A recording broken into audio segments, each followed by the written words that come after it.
that stimulator which you are talking. Which one, sir? Previous one. So if you're doing transcutaneously, the TENS machine typically will retail for around 5 to 6,000 rupees. That's it.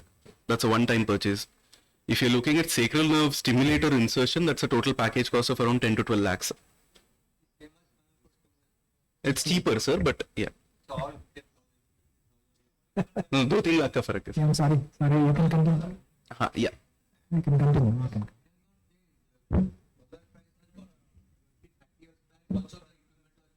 Yeah, the auricular nerve thing we imported from Australia, and we are planning to basically produce them ourselves. But that's about 25 Australian dollars. It's compatible with your standard TENS machine.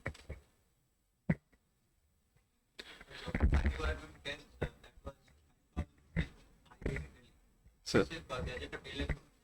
Correct. Correct.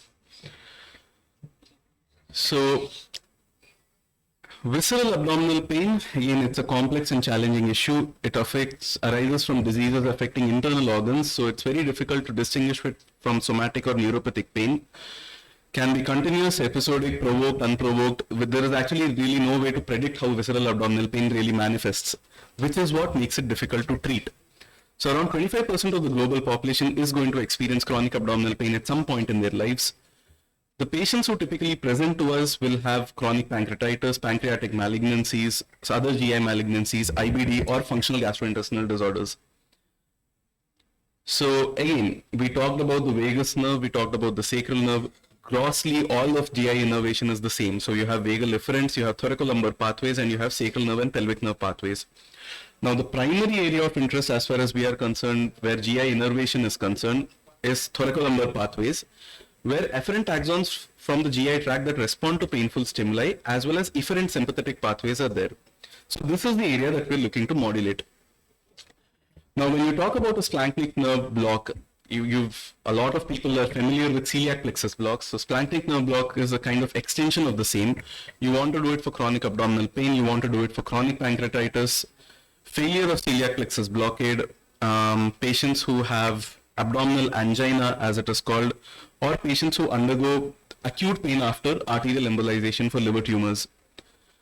Now, as far as the anatomy is concerned, the abdominal viscera is going to receive sympathetic innervation from the anterolateral horn of the spinal cord. All the fibers that run from the spinal cord are going to synapse at the celiac plexus. Celiac plexus, just before it, there are 3 nerves, the greater, the lesser, and the least splanchnic nerve. So the T5 to 9 is greater splanchnic nerve, T10 to 11 is lesser splanchnic nerve, and T11 to 12 is the least splanchnic nerve. So all the 3 together are going to synapse to form the celiac ganglion.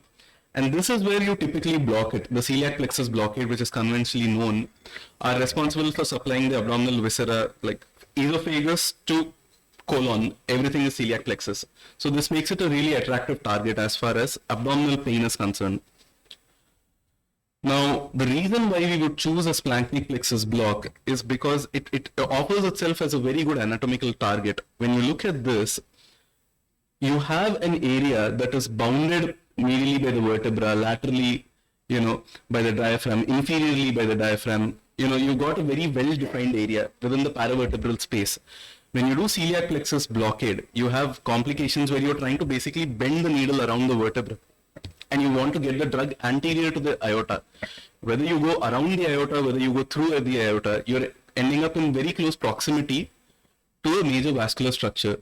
The other problem is most GI malignancies will tend to encase the celiac plexus as well as the different branches of the aorta as it comes off. So this area is a pretty good target as far as it's concerned. You just move one level higher, D10 or D11, and you're able to block the greater, lesser, and least splanchnic nerves. Like most of the procedures that you saw today, the patient is position prone, buttresses under the chest and the abdomen to reduce the curvature. You want to look at the inferior border of the D11 or D12 vertebra.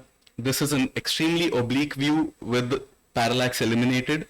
The target for the needle is the inferolateral boundary of the vertebra. And essentially what you want to do is manipulate the needle in the space between the vertebra and the rib to move it to the junction of the anterior 1/3 and the posterior 2/3 of the vertebral body. At this point, contrast is usually injected. So the contrast spread is typically like this in the lateral view. You get some amount of spread off to the side and to the front of the vertebral body. you want the contrast to hug the vertebral bodies, and in the AP view, you want it to just outside the lateral border of the vertebral bodies. Too lateral, you're in the muscle. There is also a risk of inadvertent pneumothorax and chylothorax because you're doing it very close to major structures. Vascular injection, nerve damage, epidural as well as subarachnoid injections have all been reported because you're halfway between the foramen as well as the retroperitoneum. Whenever you do this procedure, diagnostic block is done with about 5 to 10 cc of local anesthetic on each side. If you want to do a neurolysis, the same sitting, we usually give around 10 cc of absolute alcohol. When you do a sympatholysis of a major nerve within the thoracolumbar plexus, you are going to have orthostatic hypotension 40 to 50% of the time. Post-procedural referred pain usually radiates to the left shoulder, usually subsides in 24 to 48 hours. Like I said, retroperitoneal hematoma, bowel injury, renal injury, pneumothorax, as well as injury of any kind of neurolytic agent into the artery of Adam-Kivitz all lead to really bad complications. When it comes to literature, this is a recent article from 2021.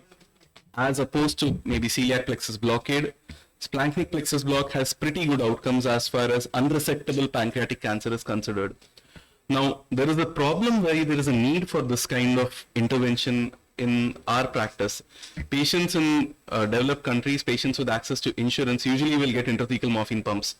Most patients can't afford 10 to 12 lakhs once they are diagnosed with terminal cancer. So this gives them pretty good quality of life for anywhere between 3 to 8 months depending on disease progression. As an extension of the same thing, the superior hypogastric plexus is situated in the retroperitoneal space. It extends from the anterior portion of the L4 and L5 vertebral bodies to the upper border of the S1 vertebral body. Now, the lumbar sympathetic chain supplies the afferent and postganglionic efferent fibers, whereas S2 to S4 will supply the parasympathetic fibers. So this travels inferiorly as the inferior hypogastric plexus, and eventually it will form the ganglion impar. So like we said, abdominal pain, which is secondary to malignancy, this is indicated for pelvic pain that is secondary to malignancy. Endometriosis, causalgia, reflex sympathetic dystrophy. This is a lot that we see, proctalgia fugax, as well as radiation colitis or radiation enteritis. This block tends to do quite well in those patients. Again, patient is position prone. Now, this is an interesting approach, and this is what we usually do, as opposed to, you can again bend the needle around the vertebral body to access it, or an easier option is to go transdiscally. So what we do is we square off the L4 and L5 vertebral bodies, and we go through the L4, L5 disc.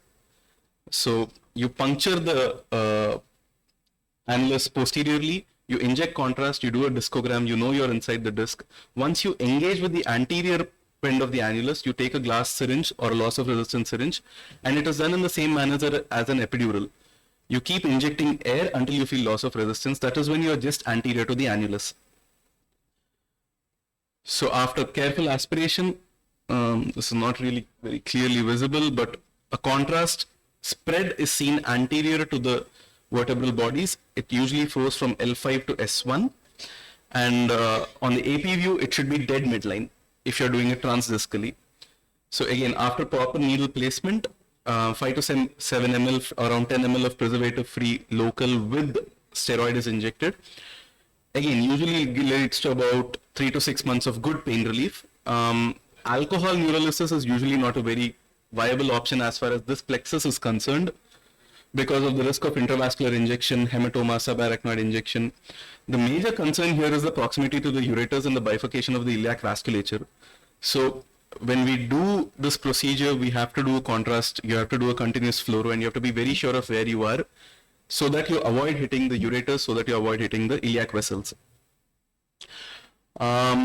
Just as an aside, this is again something that we do. Chronic abdominal pain, functional abdominal pain with no good cause, with no good treatment, refractory to all other mechanisms of intervention. There is a lot of literature to suggest that spinal cord stimulation is of benefit in this patient population. So you have a high dorsal stimulation pattern, and again, we're talking about the thoracolumbar sympathetic pathways. These are what are modulated by this stimulation pattern. And again, like we talked about splanchnic nerve neurolysis, splanchnic nerve radiofrequency ablation is also viable. Just the difference is you do D10, D10, D11, D12, 3 stacked radiofrequency needles on either side. And this also leads to good outcomes in patients with chronic pancreatitis where you don't want to do a neurolytic procedure. Thank you. Thank you, Sidharth, for wonderful presentation. We will move on to the last presentation in this session by Dr. Mahendra Singh Chauhan, headache and disc pain understood through pain matrix.